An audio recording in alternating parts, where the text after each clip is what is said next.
আসসালামু আলাইকুম এভরিওয়ান, সবাই কেমন আছেন? আলহামদুলিল্লাহ, আল্লাহ তাআলার অশেষ রহমতে আমিও অনেক ভালো আছি। আশা করি আপনারাও অনেক ভালো আছেন। তো আজকে সকাল থেকে রাত 10টা পর্যন্ত আমি যা করলাম তা ছোট ছোট আকারে আপনাদের সাথে শেয়ার করব। একটা ফ্যামিলিতে আসলে সকাল থেকে রাত পর্যন্ত অনেক কাজ থাকে, অনেক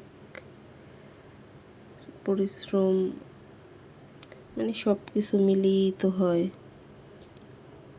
সব তো শেয়ার করা সম্ভব না, সবার ক্ষেত্রে তো এরকমেরই হয়। আমি ছোট ছোট কিছু অংশ আপনাদের সাথে শেয়ার করব। সকালে ঘুম থেকে উঠলাম, সবাই মিলে একসাথে নাস্তা করলাম। তারপর আলমুমিনের বাবা আবার বাজারে চলে গিয়েছে। তারপর আমরা একটু গাছগাছালি দেখাশোনা করে আসলাম।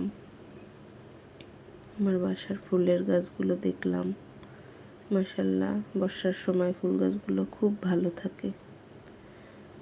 তো আলমুমিনের বাবা বাসায় আসলো, এই যে কচুর গাটি, এই তরকারি আনছে। আজকে শুধু আমি এটাই রান্না করব। আর কালকের ভুড়ি রান্না করছি, সেগুলো আছে। আজকে এগুলোই শুধু খাবো। আসলে সংসারে সুখ দুঃখ মিলিয়ে থাকতে হয়। মানুষ কোনো কোনো সময় অনেক সুখে থাকে, আবার কোনো কোনো সময় অনেক দুঃখেও থাকে। আসলে সুখ দুঃখ মিলেমিশেই তো সংসার জীবন। তো বাজারগুলো একটু গুছিয়ে নিচ্ছি। সেমাই, বিস্কিট এগুলো বক্সে ভরে রেখেছি। চিংড়ি মাছটা ফ্রিজে রেখে দিয়েছি। এই তো এখন ঘর গুছাবো। ডাইনিং টেবিলটা মুছে নিয়েছি, রুম ঝাড়ু দিয়ে নিতেছি। বাচ্চারা অনেক এলোমেলো করে রাখে। এই তো খেলনাগুলো উঠে নিচ্ছি। তো সকালে থালাবাটিগুলো ধুয়ে নিচ্ছি।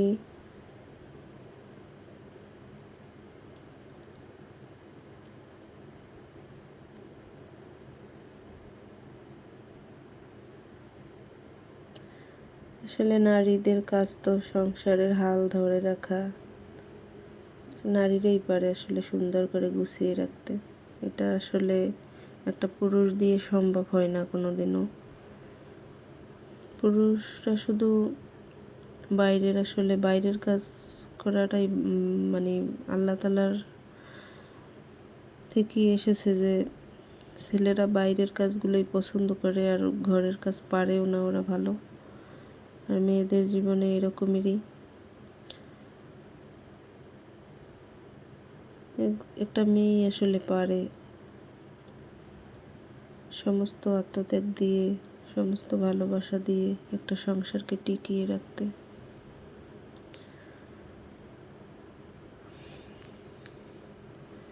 এই তো রান্নাও শেষ করলাম, ছেলেকে খাইয়ে নিলাম। এবার ঘর মুছতেছি। ঘর মোছা শেষ হইলে আমি এখন আবার গোসল করে নামাজ পড়ে খেয়ে নিব। তো সবাই মিলে একসাথে খেয়ে নিচ্ছি।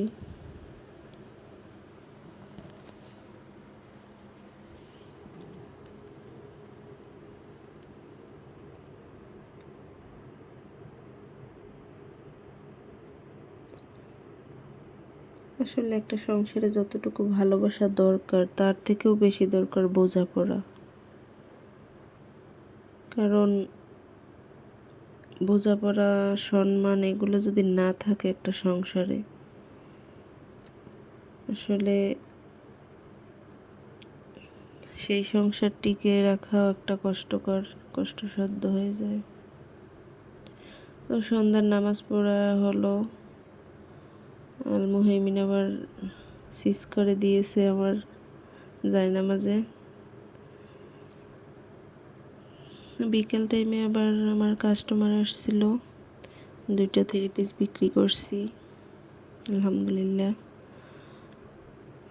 তো ছেলে আবার কান্নাকাটি করতেছে, এখন আবার এগুলো ওকে কোলে নিয়ে গুছাইতেছি।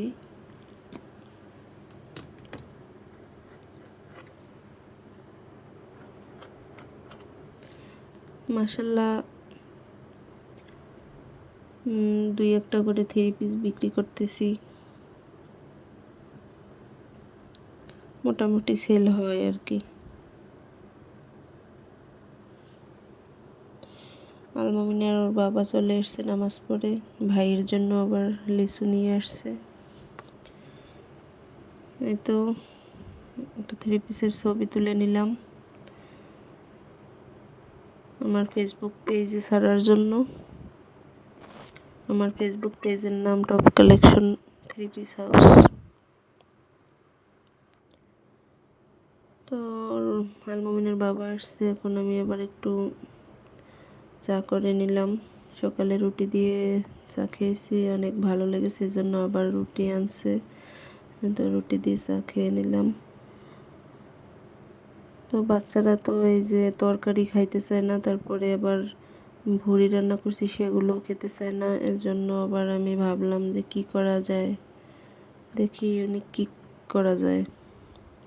তারপর ভাবলাম সবজি যখন খেতে চায় না, তাহলে আমি ফ্রাইড রাইস করে দিই, ভেজিটেবল ফ্রাইড রাইস করে দিলাম ওকে। তো এই জন্য আমি তরকারি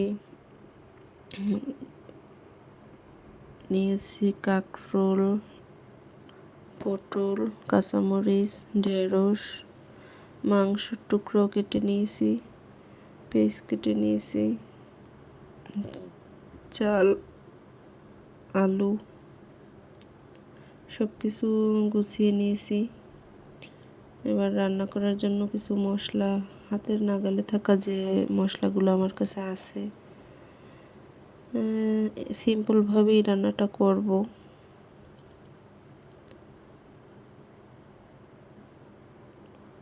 অনেক সময় দেখা যায় অনেক কিছু, অনেক মশলা, অনেক ভালোভাবে অনেক কিছু রান্না করতে চাই, দেখা যায় যে আসলে ভালো লাগে না তখন খেতে।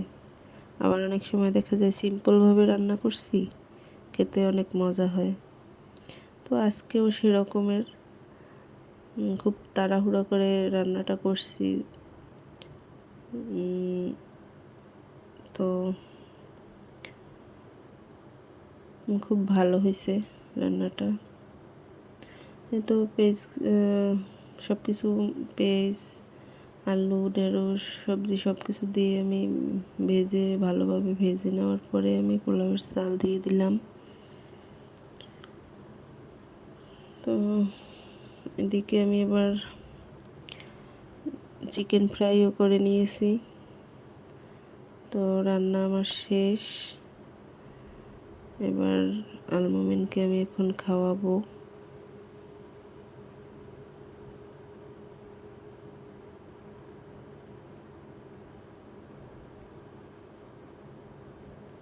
মাশাল্লাহ আমার ছেলের কাছে অনেক ভালো লেগেছে খেতে।